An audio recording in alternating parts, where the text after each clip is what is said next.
mmoja kwa wengine ambao wamekosa bursary kwa kuendeleza masomo yao. So mimi naambia serikali at least wanisaidie na mimi niendelee na at least niende nifanye course moja. Kimbilia ufisadi umekuwa mwingi sana, especially hapa mali nafanyia hakuna light hakuna kabisa, ni giza. Nimeshinda nikiomba Sunking nikichajiwa nikitumia usiku, so hakuna kabisa. Then at least waangalie vijana wetu, mostly tunaangamia kabisa. Mtu anaenda kwa ofisi kuajiriwa leo then kesha anaambiwa hakuna kazi. So serikali please, naomba mtu angalie sana na mtu angalie at least familia zenye hazijiwezi kabisa.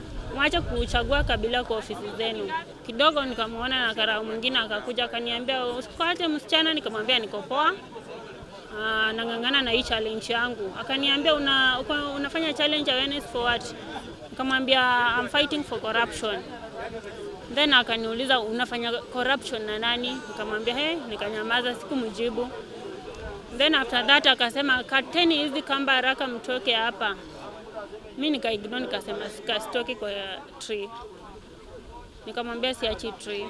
Then after that akaambia yeye karao mwanaume akamwambia hebu akate hizi vitu watoke hapa juu hata hawana medical card.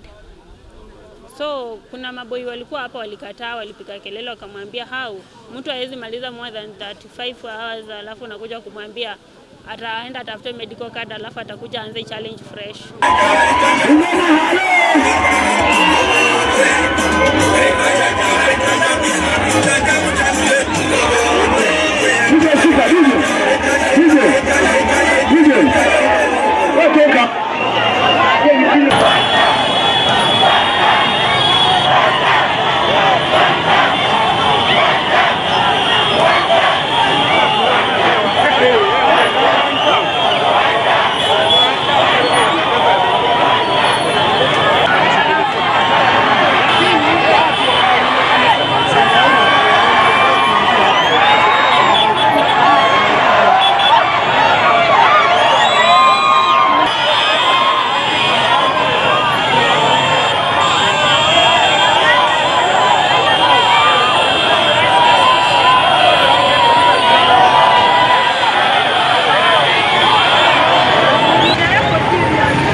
Nataka kuna daktari.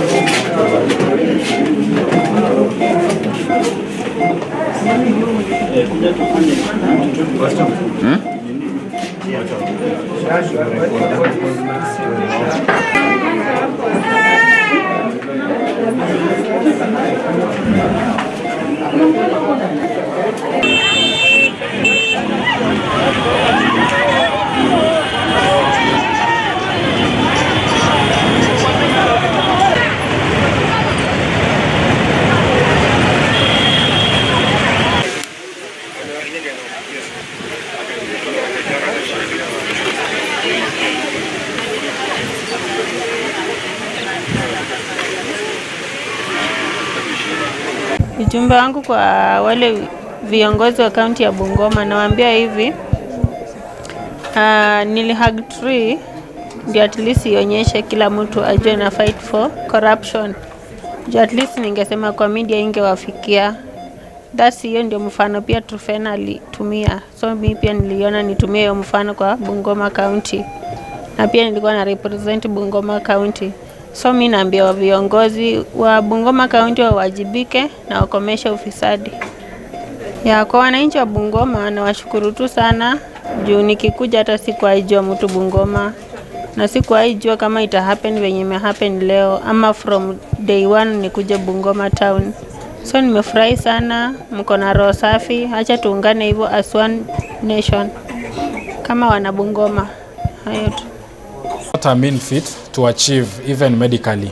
there is a lot that goes through psychologically for somebody to be stable mentally, to be strong physically, because they don't feed, they don't take in fluids. So that itself poses a great risk to the vital organs of the body, including the kidney, that the kidney should actually not go for more than 48 hours without food or water, and especially water. So saizi I can even say kwamba these young people wana challenge hadi wahenga na scientists, na wanafanya wahenga wanashangaa sana on a light note, but then it is to highlight that what is been decided by an individual, and once they go that mental strength is very crucial to achieve whatever kind of goal that they want to do, and specifically the challenge to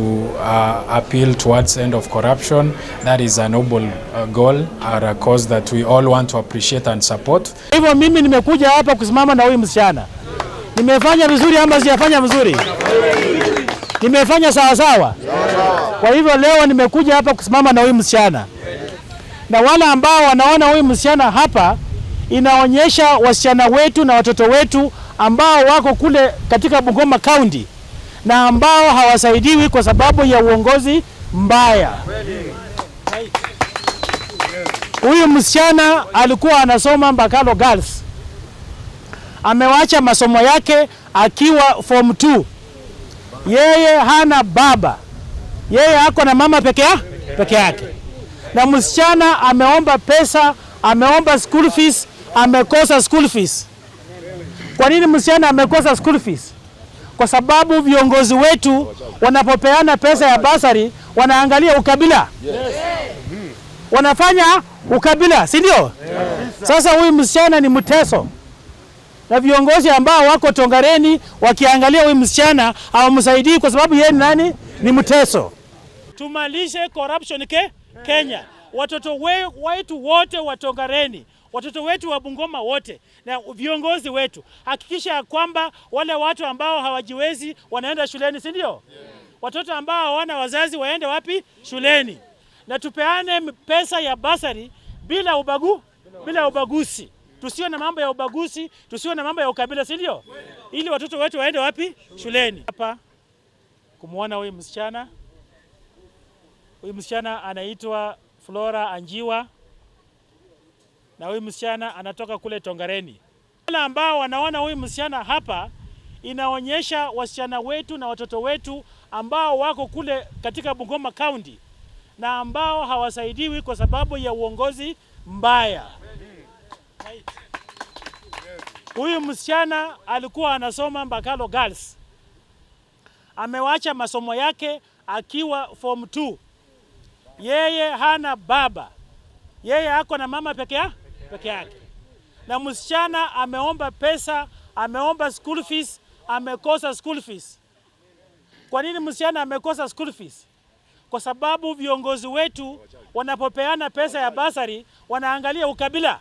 Mimi nimeamua ya kwamba nitachukua huyu msichana akimaliza hii maneno, si ndio? Nitachukua yeye na nitapeleka yeye college, afanye college ya cosmetics.